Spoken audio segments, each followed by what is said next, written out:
Hola compañeros, compañeras y maestra. Voy a aclarar primero que nada que yo no vi la película de La Llorona. Yo accedí a un documental llamado Cuando las montañas tiemblan de la directora Pamela Yates con la participación de Rigoberta Menchú, más investigación y reflexiones. Sobre la pregunta número uno, ¿quién era responsable de actuar y proteger la Declaración de los Derechos Humanos? En mi respuesta voy a decir que la Corte Interamericana de los Derechos Humanos, los sistemas internacionales de justicia, la Comisión Internacional de la Cruz Roja, fiscales independientes, agentes mediadores internacionales. ¿Cuál fue el papel que jugó la comunidad internacional? Pues bueno, hay que recordar que durante estas guerras en Guatemala estaba la Guerra Fría. Pues se dieron inicio estos conflictos centroamericanos y debido a la influencia de Estados Unidos se fundó la Organización de Estados Americanos, donde el objetivo era que Estados Unidos sembrara la semilla que en los países latinoamericanos no podía permitirse el pensamiento comunista. Entonces, de esa forma ejercían control y ejercían influencia. Sobre la pregunta número 3, ¿qué paralelismos encontré o encuentro yo acerca de Guatemala y, por ejemplo, el gobierno de Paraguay con el ex coronel Alfredo Stroessner?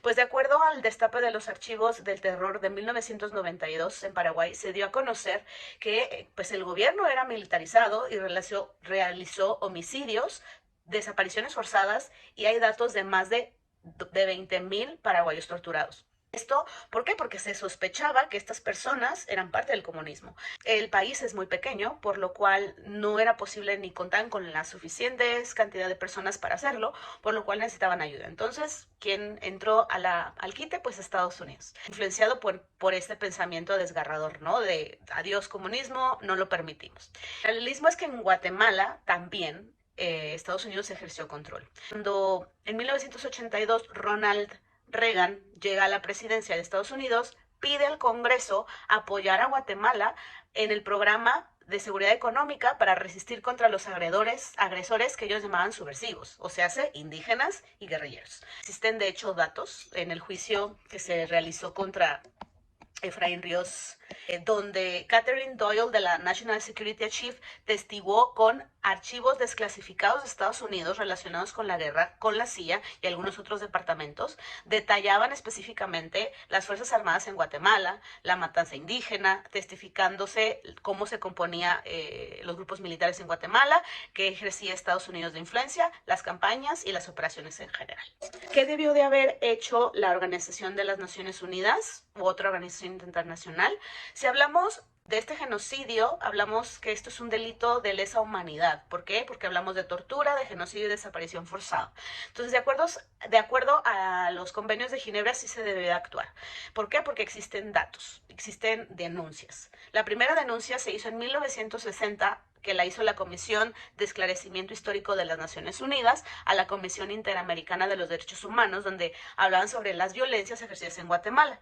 Después de muchos años, existió el primer documento llamado La Memoria Histórica de Guatemala, conocido como REMI, y se impulsó por la Oficina de los Derechos Humanos en el Arzobispado de 1995 y fue el primer documento que recopiló más de 5,000 relatos experienciales de las personas que habían vivido o sobrevivido, ¿no? Podrían legítimamente intervenir, pues si revisamos los convenios de Ginebra, específicamente el 4, menciona que la sociedad civil tiene derecho a no ser torturada, asesinada ni agredida sexualmente, especialmente niños, niñas y mujeres. Esto pasó en Guatemala. Sí, toda persona nacida en Guatemala debió de haber sido protegida.